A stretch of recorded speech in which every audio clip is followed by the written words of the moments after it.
Salmon is really the center of our cultural diet. It's really a lot more important culturally than it is economically.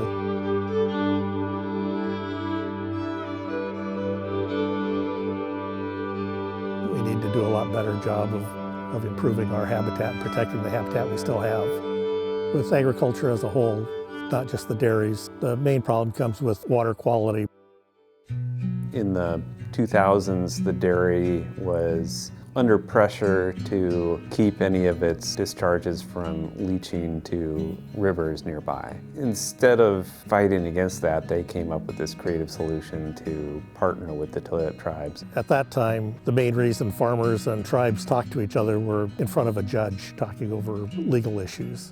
There was a local farmer here that restored a salmon stream, and it caught the attention of the local Native American tribes, and everybody got to the same table and wanted to work on a project together. So in 2008, that project ended up being an anaerobic digester, and Qualco Energy was formed. Qualco was established because of this unique partnership between the tribes and us, and our want to work together on water quality and preserve farms in the valley. We worked together to get the property. Legislature granted our request and actually gave us the property for this project. One of the legislators came out and told us that anytime the three of us would actually agree on something, the legislature would support it. It's tough to find a project that is less controversial than taking a waste stream and turning it into renewable power.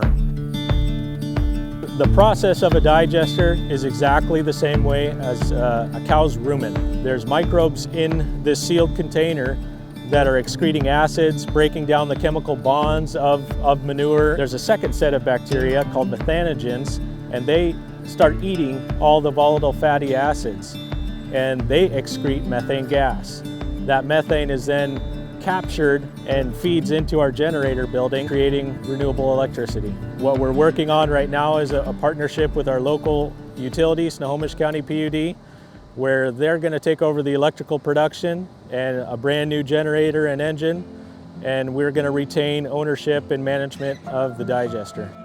Currently, they're producing enough for about 300 homes, and we should double that. The biggest challenge is always in getting a diverse group of people to agree on something like this. We sit at the same table, people that have different interests, but have the same interest in conserving the environment that we have around us. And what the digester has done is it's brought in technology into farming that gives way more precise information for growing crops, keeping water clean, capturing greenhouse gases, and then ultimately sequestering carbon. You know, we've made a commitment as farmers to become net zero. Our footprint in the carbon world is drastically reduced from what it was 50 years ago. Whether they use a dairy digester like we're doing, or an omni processor like they're doing at a farm near Savannah, partnering with the Snohomish tribe, it's a good way to go.